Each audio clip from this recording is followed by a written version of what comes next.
Bom dia, irmãos. O assunto que a gente vai tratar nessa manhã é a importância do conhecimento da palavra de Deus na vida do cristão, já que essa é a última aula da escola dominical desse semestre. O Deus que a gente conhece, irmãos, o Deus da Bíblia, ele tem um caráter, ele tem virtudes e ele tem atributos. E esse Deus, os atributos desse Deus são divididos em duas partes. Os incomunicáveis, aqueles que são só dele. Por exemplo, Deus tem o atributo da aceidade. Significa que Deus é autoexistente. Ele não necessita de nada nem de ninguém para continuar a existir. Deus também é eterno. Deus é um. Deus é imutável. Deus é infinito. Deus é onipresente, onipotente, onisciente. Deus é soberano. Esses são alguns dos atributos incomunicáveis que pertencem só a Ele. Mas também existem os atributos desse nosso Deus que são comunicáveis a todos nós. Por exemplo, o amor. Deus é amor. O apóstolo Paulo escreveu que o amor de Deus é derramado nos corações dos crentes genuínos. E certamente a maior manifestação do amor desse Deus que nos toca foi o fato dele ter entregue seu Filho como sacrifício para cada um de nós.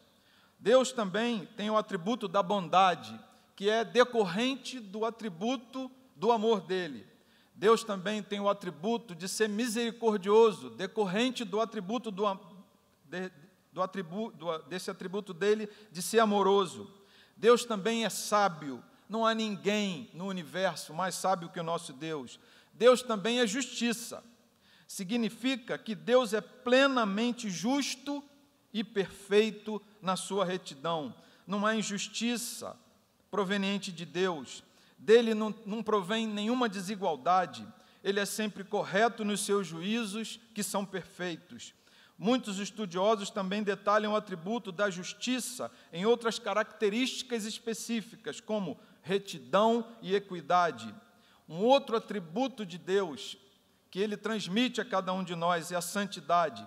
Significa que Deus é completamente separado do pecado e totalmente comprometido com a sua honra. Um outro atributo de Deus é a veracidade.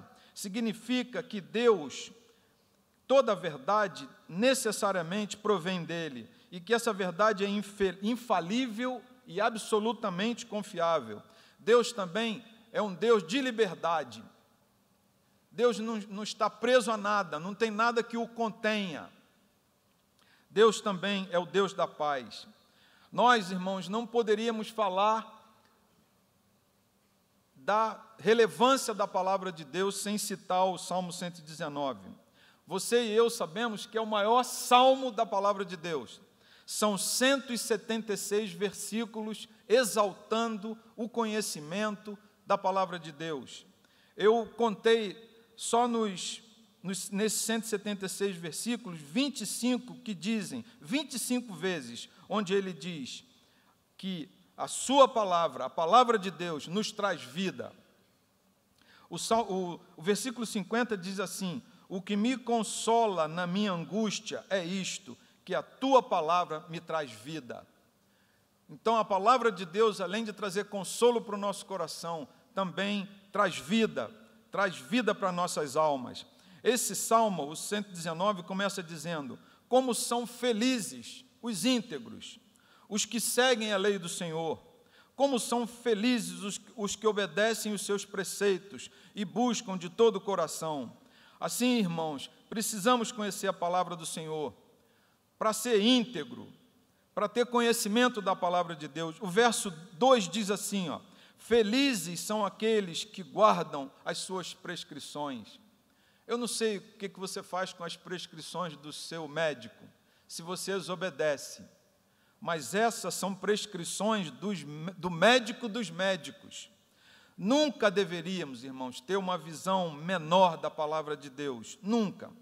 Eu procurei isso aqui na internet, a palavra conhecer, conhecimento e seus derivados aparecem 1486 vezes na Bíblia.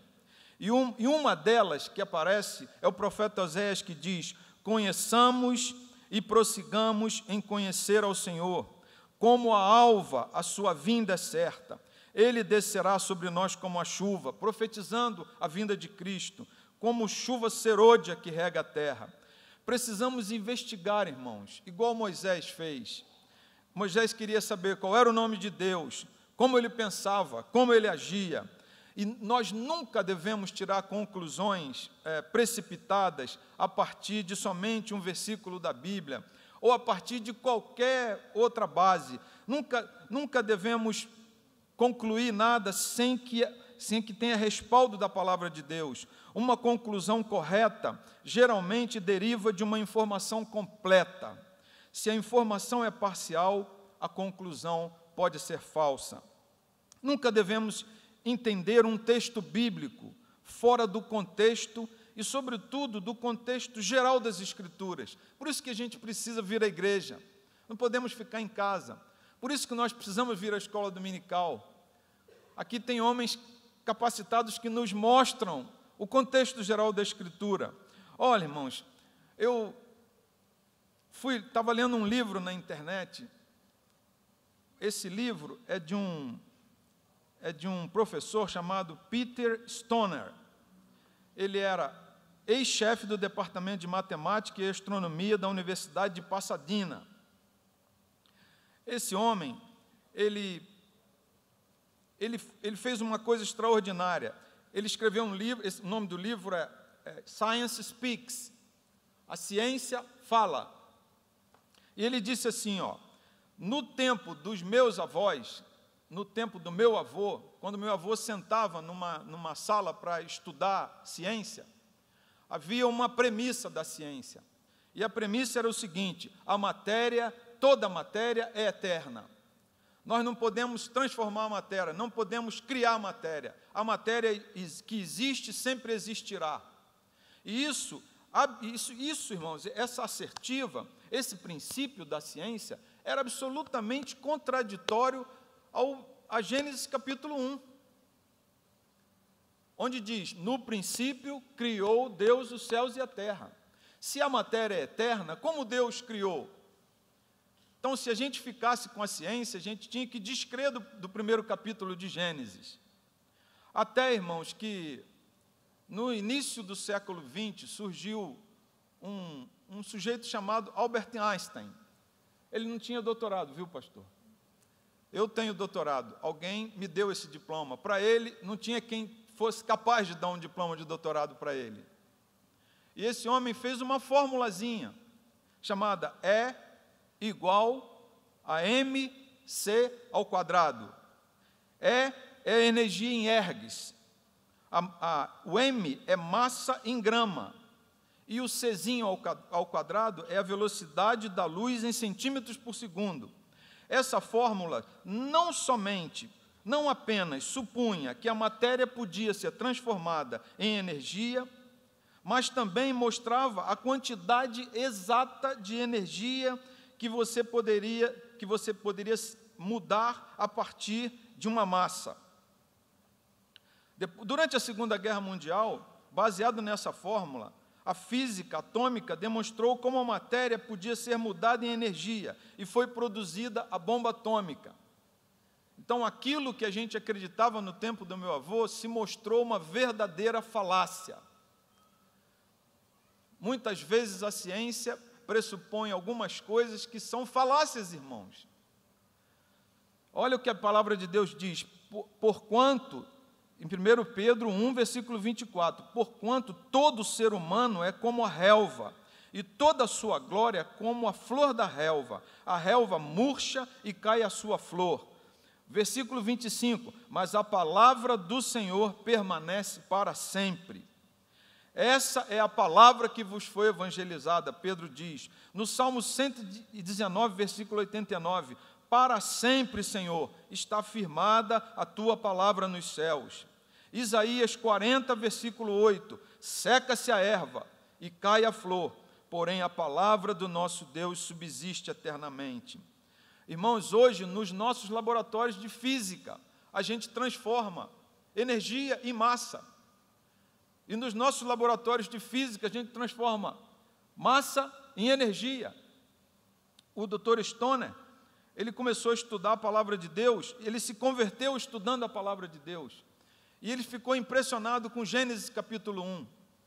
E olha o que ele fez. Ele pegou aqueles 13 itens da criação, e começou a comparar com a geologia e a biologia. E começou a perceber que a biologia e a geologia reconheciam que aqueles textos estavam de maneira absolutamente corretas. 13 coisas citadas.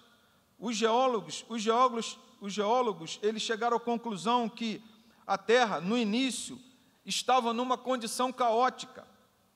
Ambos, a geologia e a Bíblia, concordam que certas condições cósmicas precisavam existir antes que a vida pudesse ter início. Isso é, havia necessidade de luz, havia necessidade de terra seca, havia necessidade de separação entre águas e a terra, havia necessidade de formação de uma atmosfera. Tudo isso a geologia reconhece.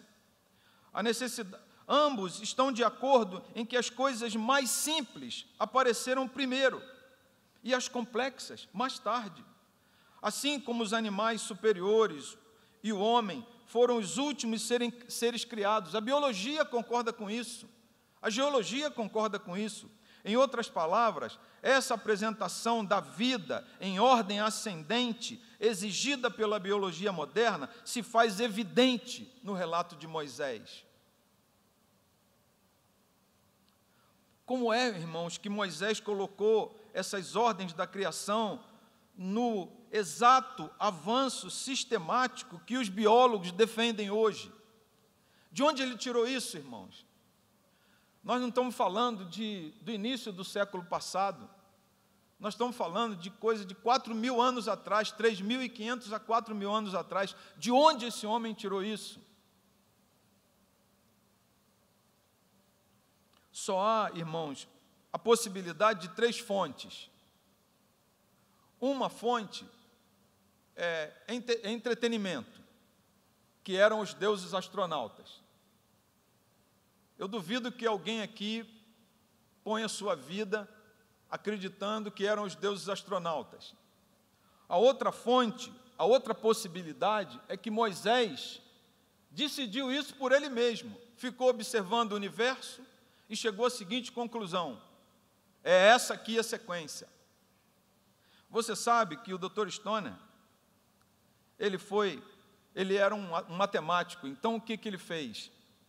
Ele fez um cálculo de probabilidade de Moisés. Vamos dizer que alguém tivesse entregue para Moisés esses 13 itens, 13 papeizinhos com os 13 itens da criação.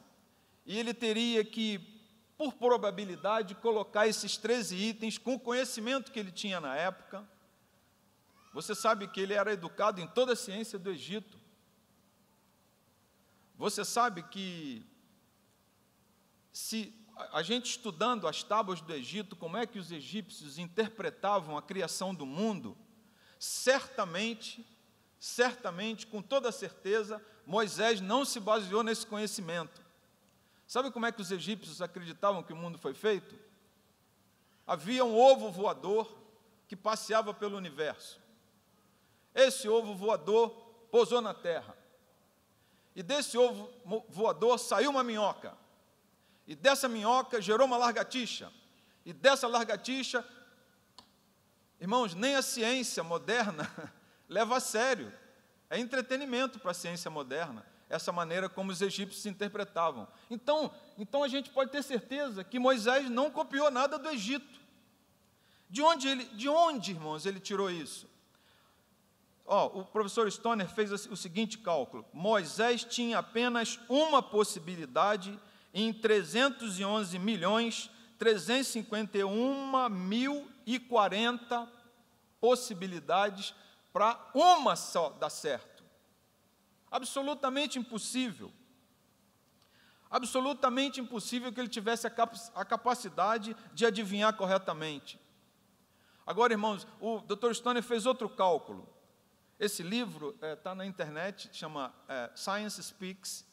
Ele foi escrito em 1952, quando eu nasci, mas agora, recentemente, alguns físicos pegaram o livro e atualizaram com a ciência de hoje, e está na internet disponível. O único problema é que está em inglês. Mas está lá, tudo como ele escreveu e mais as atualizações da ciência. E o livro é um livro extremamente atual. Ele fez outro cálculo. Se Moisés não soubesse desses 3 fatos da criação, e ele resolvesse descobrir por ele mesmo e escrever na sequência certa, qual seria a probabilidade em uma? E o cálculo é de um matemático: 21 sextilhões, 135 quintilhões, 104 quatrilhões em uma. Seria a chance dele descobrir e escrever o primeiro capítulo de Gênesis. Irmãos, só existe 2 possibilidades: ou Moisés, ou um Deus revelou para Moisés. Há 4.000 anos atrás, a ciência não tinha conhecimento de nada disso. Se você pudesse ler o livro que meu avô estudou, você ia rir do que eles pensavam a respeito do sol. Hoje nós sabemos, irmãos, que para ter esse sol que está aí fora, para ter esse sol, eu escrevi aqui porque é um número muito grande, são 2 bilhões e 400 milhões, 2 bilhões e 400 milhões de quilos de massa por cada segundo para você ter uma luzinha dessa do sol. Por segundo, o sol consome 2 bilhões e 400 milhões de toneladas, de massa, para você ter esse sol que você está tendo aí, por segundo, é consumido no sol. E se você pudesse ler o que meu avô estudou, você ia rir e você ia dizer: a ciência é uma falácia. Mas a palavra de Deus continua eterna, irmãos. Nós estamos vendo aí a Rússia, um dos maiores escritores da Rússia, reconhecido como o príncipe dos escritores da Rússia, chamava-se Dostoiévski. Um dia, preso lá na Sibéria, dentro da prisão, uma senhora entrou na prisão e entregou uma Bíblia velha e surrada para ele. E ele, naquela prisão, ele começou a ler a palavra de Deus e leu de Gênesis e Apocalipse.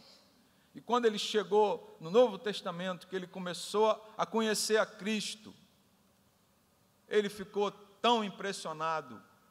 Ele aceitou Jesus na prisão.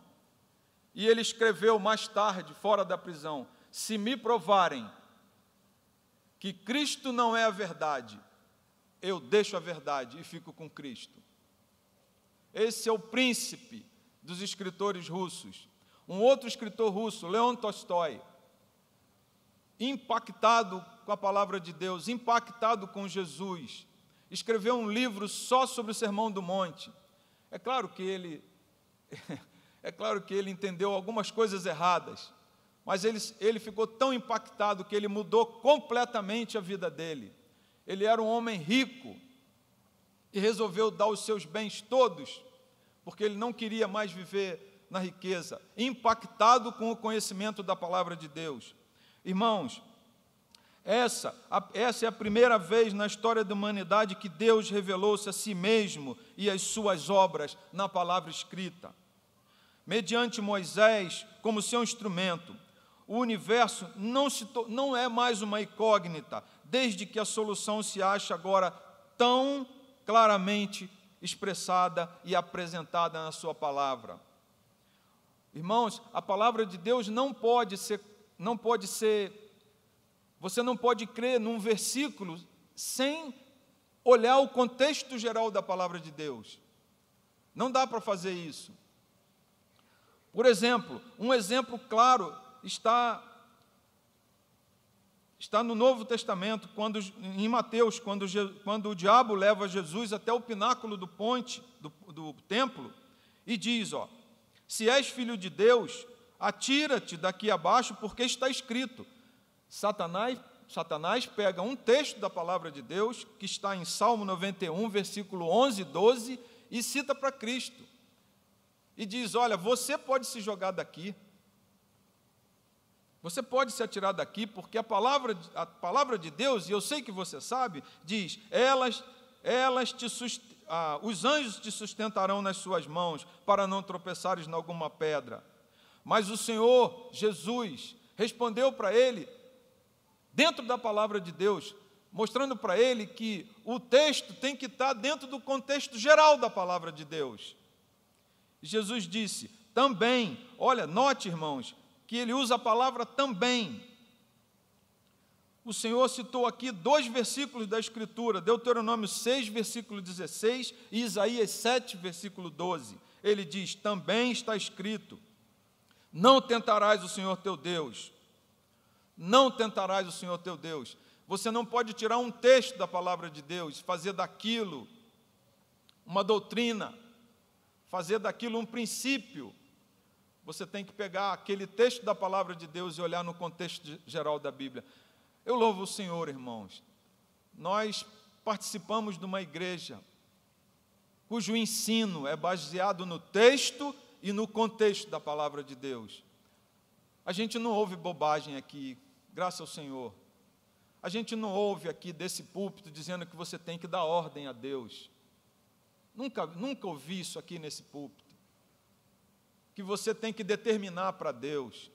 Onde está isso na palavra de Deus? Em qual texto, em qual contexto da palavra de Deus alguém determina ou dá ordem para um Deus tão grandioso, tão maravilhoso, irmãos?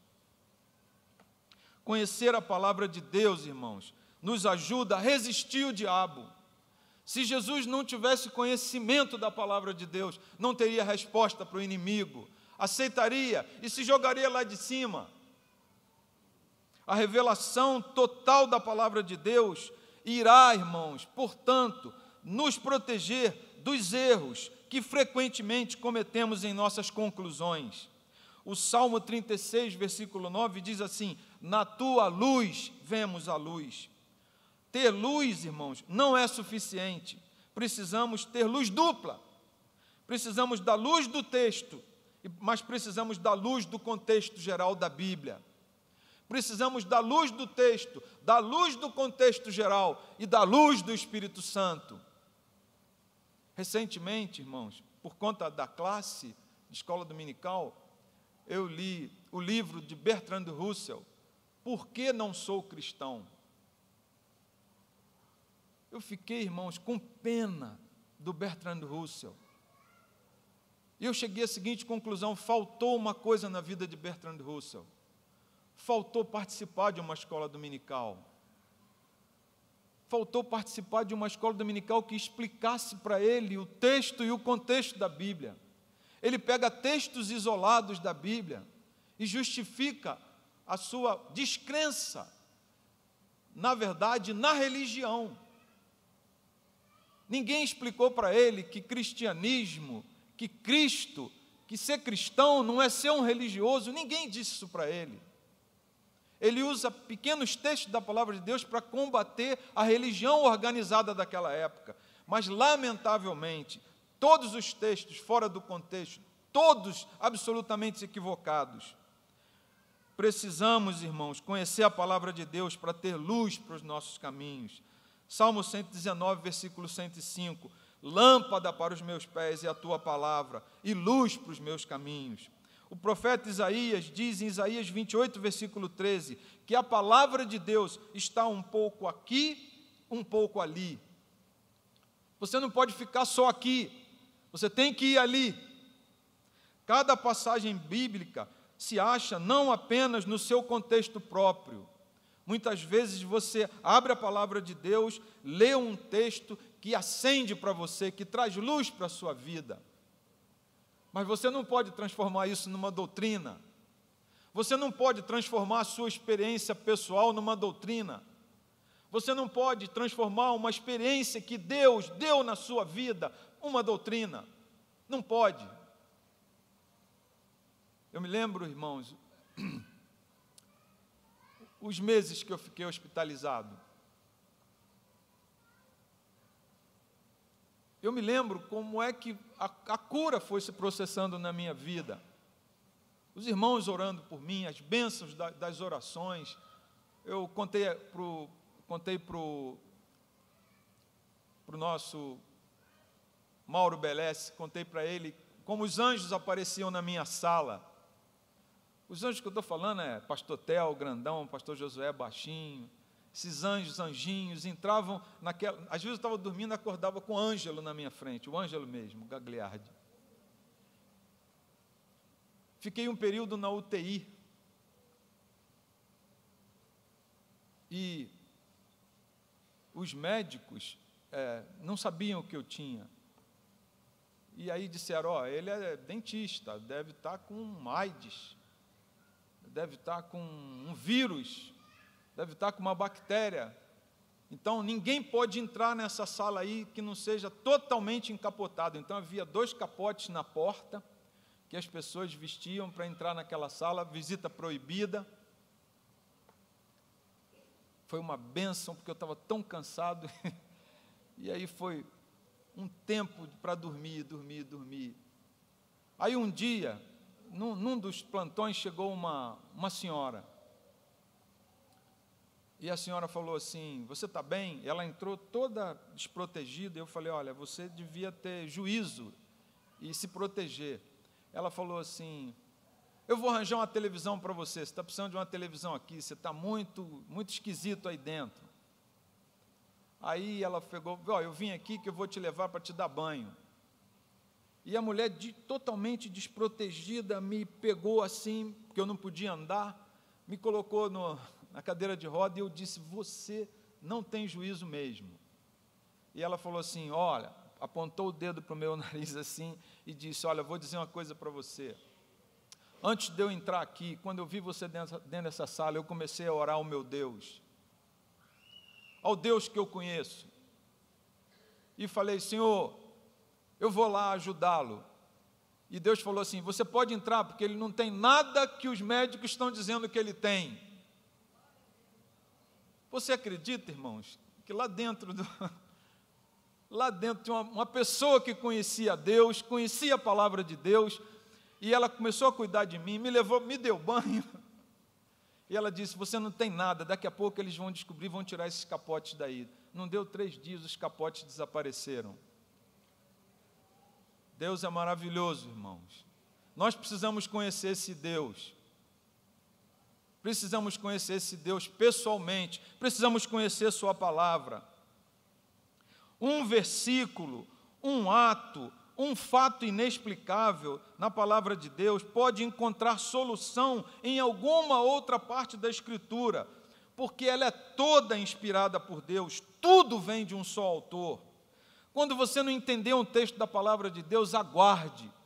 Talvez um dia sentado aqui, um pregador vai explicar esse texto para você.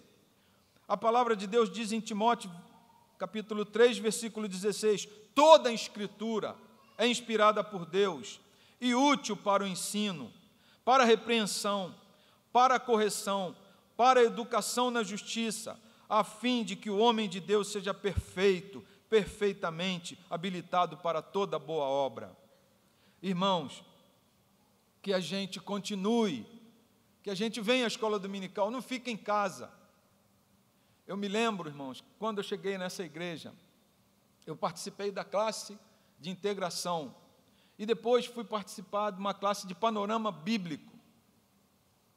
E eu tinha ouvido falar, como vocês devem ouvir falar aí na televisão, de que o livro de Cantares é um livro erótico. E na classe de panorama bíblico, E no livro de panorama bíblico, que eu acho que está esgotado, a Meise está aí? Acho que está esgotado o livro do panorama, não está? Do presbítero Ângelo. Parece que está esgotado, mas é uma pena, deveria ser publicado de novo.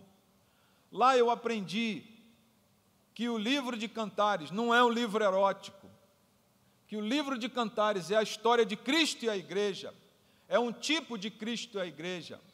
E o Ângelo conta no livro dele e mostrou na aula dele que havia uma mulher, uma sunamita, e um dia ela está lá trabalhando e aparece um andrajoso, um indivíduo simples, não muito bem vestido, e ele chega ali e começa a cortejá-la, e ela se apaixona por ele, e ele por ela.